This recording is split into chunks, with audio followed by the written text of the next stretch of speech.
여러분들 해외 선물을 하시는 분들, 유튜브를 보시는 분들 도움이 되셨다면 오늘 구독과 좋아요 꼭 부탁드립니다. 바로 시작하겠습니다.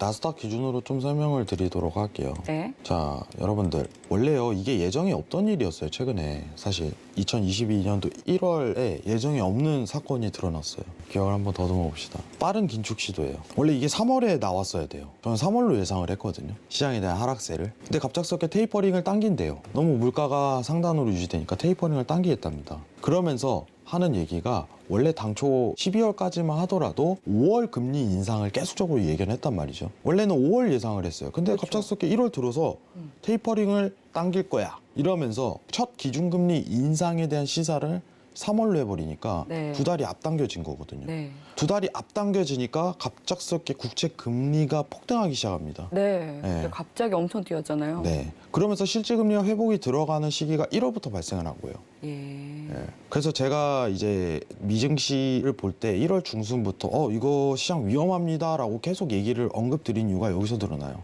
원래 당초에 제가 예상한 프로세스는 3월이었어요. 왜냐면 페드에 대한 프로세스가 그렇게 일정이 놔여져 있으니까. 근데 돌발 발언으로 인해서 긴축 앞당겨졌다 도배를 하면서 1월로 시장 하락이 들어간 거예요.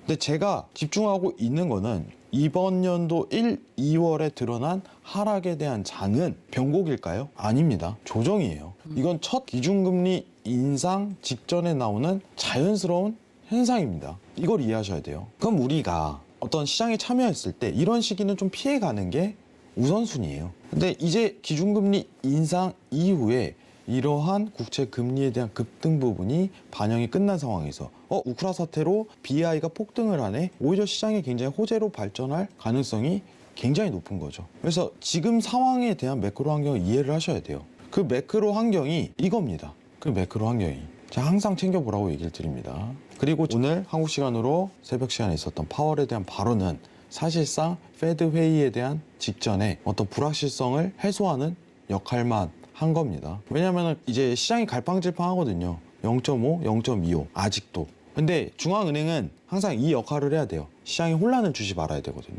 시장이 굉장히 혼란스러우니까 선제적으로 먼저 2주 전에 어떤 재료를 다 뿌려버린 거죠. 3월에는 그래서 실질금리가 다시 재하락하는 구간의 모멘텀이 드러나니 오히려 시장에는 굉장히 호재적인 역할로 드러날 걸로 판단하는 바입니다. 본격적인 상승은 기준금리 인상 이후예요. 시장이 굉장히 좋을 겁니다. 왜냐? 국채 금리에 대한 추가적인 급등적인 요소가 해소가 되잖아요. 이 부분이 제일 커요. 자, 여기서 10년물 국채 금리만 조금 없애보도록 할게요. 네. 자, 10년물 국채 금리 지금 현재 이제 1.8% 구간에서 거래되고 있는데 자, 화면 한번 보면서 지금 판단을 하도록 하겠습니다. 네. 네, 지금 보시면은 초록색 선이에요. 초록색 선. 지금 최근에 10년물 국채 금리가 1, 2월에 폭등하기 시작해요. 지금 너무 이제 5년치를 제가 보고 있어서 얘기를 드리는 건데 1, 2월에 급격한 상승을 기록을 하죠. 네. 자, 근데 기준금리 인상 이후에는 다시 하락에 대한 조정이 확실하게 들어설 거예요. 추가적인 상승세 없이. 그러면은 실질금리는 더 내려간다는 거죠. 어떻게든 국채금리에 대한 급등적인 요소는 풀리니 기준금리 인상 이후에. 네. 그럼 오히려 증시에 굉장히 좋은 효과가 작동될 가능성이 높다. 이렇게 판단하시는 게 좋습니다. 이상입니다.